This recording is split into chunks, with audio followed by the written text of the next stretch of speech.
Anaweka Waka Taonga. No mai tau mai tu mai te taonga. Angi, uye, tai. What she's wanting me, has wanted me to do is to send a photo of the temperature gauge of the solution so she can see what temperature it's at. There's another gauge over there for the air temperature in the room, and there's another one that's got a minimum and maximum on it, and so that she can see what the range has been. And then I send up a sample of the solution. I've been coming in maybe once a month to get samples, and over the summer the room in here gets really hot. When the waka was first found, so 2011, it was found out on the west coast at a place called Anaweka, and so we tend to call it the Anaweka Waka. It's one of the biggest intact pieces I think that's been found in New Zealand. Some people consider it one of the really, really important artefacts because of the age of it. It's got very, very close associations in time to the first peoples into New Zealand. The ministry's role when we find some new taonga is really to make sure that the taonga is cared for appropriately. We are just the temporary custodians of this. Our goal is always to hand that taonga back to the iwi hapū or whānau.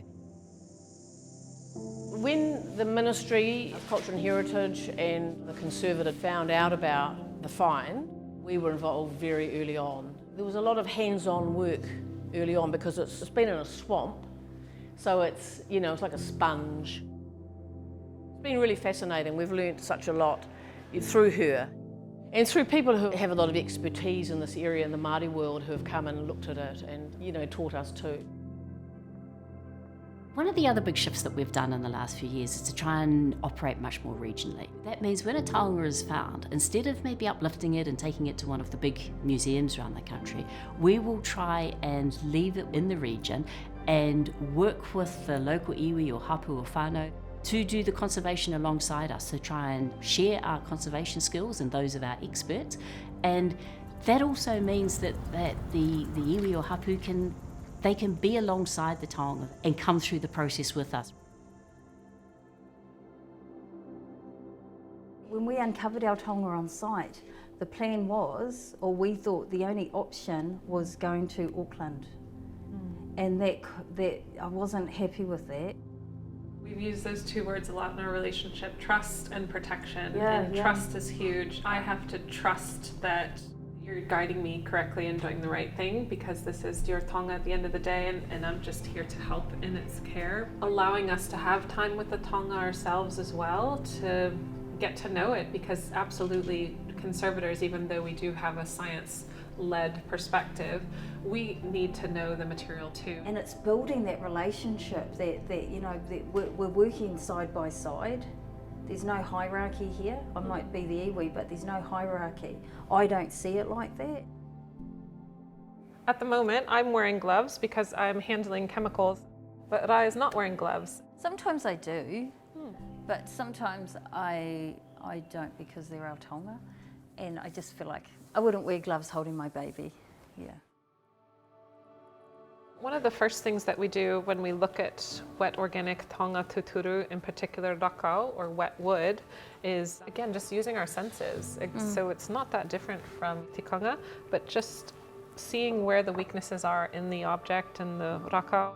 As conservators, we try to assess the condition and then decide on a treatment that's going to provide the most support.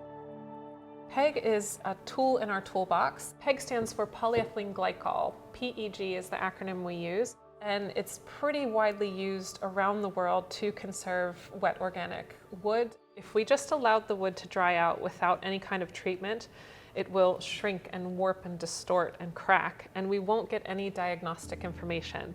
And that's just a fancy word to say we can't see how the carver carved the wood or used the tool. We can't read the taonga after treatment because it will have changed so much physically.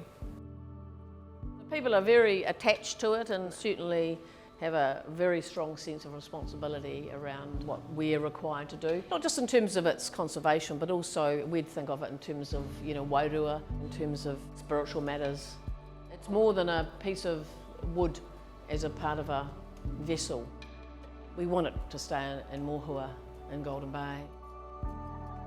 To be able to go from the whenua to the conservator, to yourself, and be able to stay and work in that space with you, I'm like, wow, if all goes to plan, they'll end up in their new home, and then that's where we can continue caring for them.